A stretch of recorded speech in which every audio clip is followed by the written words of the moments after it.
কে এই রোজা আহমেদ? একটি মেয়ে একা একা পুরো জীবন সংগ্রামে নেমে গেছে। কিভাবে নিজের স্বপ্ন ও সংগ্রামের মাঝে নিজেকে প্রতিষ্ঠিত করেছে। এই গল্পটি শুধু সংগ্রামের গল্প নয়, এটা অনুপ্রেরণার গল্প, যেখানে হার না মানা, আত্মবিশ্বাস ও কঠোর পরিশ্রমে এক নারীর যাত্রা এক নতুন মাত্রা পায়। গত বছরের জুনে আমেরিকায় রোজা আহমেদ তার বিউটি কেয়ার সেলুনের কাজ শেষ করেছিলেন। একদিন সেলফি তুলতে তুলতেই তার চোখ থেকে অশ্রু ঝরছিল। কেন সেই অশ্রু ছিল? তার জীবনের তিক্ত ও মধুর সমস্ত অভিজ্ঞতার সাক্ষী। রোজা, যে ছিল বাবা মায়ের প্রথম সন্তান, ছোটবেলায় তার জীবন ছিল ভরা আদর, ভালোবাসা ও সামাজিক মর্যাদায়। কিন্তু এক অগ্নি পরীক্ষা তার জীবনকে ঘুরিয়ে দিয়েছিল। তার বাবা চলে যান।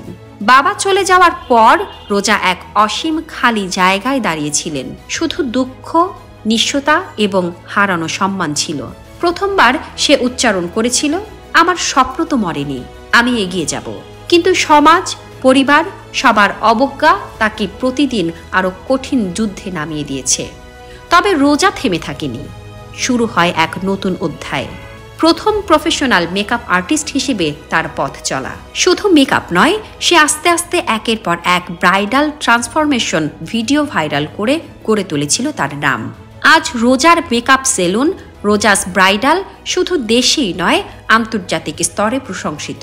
নিজে প্রতিষ্ঠিত হওয়ার পাশাপাশি রোজা 500+ মেয়েকে মেকআপ শিখিয়েছেন, তাদেরকে স্বাবলম্বী হওয়ার পথ দেখিয়েছেন।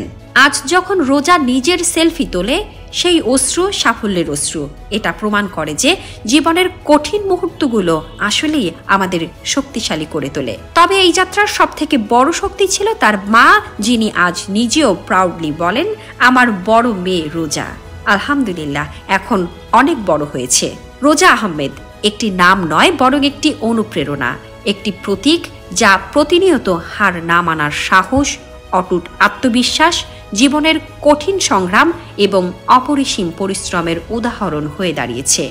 আপনাকে ভেঙে দেবার জন্য হাজারো মানুষ থাকবে, কিন্তু প্রতিষ্ঠিত হওয়ার জন্য আপনাকে একাই চলতে হবে। শামসাদ শাহনীন, দৈনিক আওয়ার বাংলাদেশ।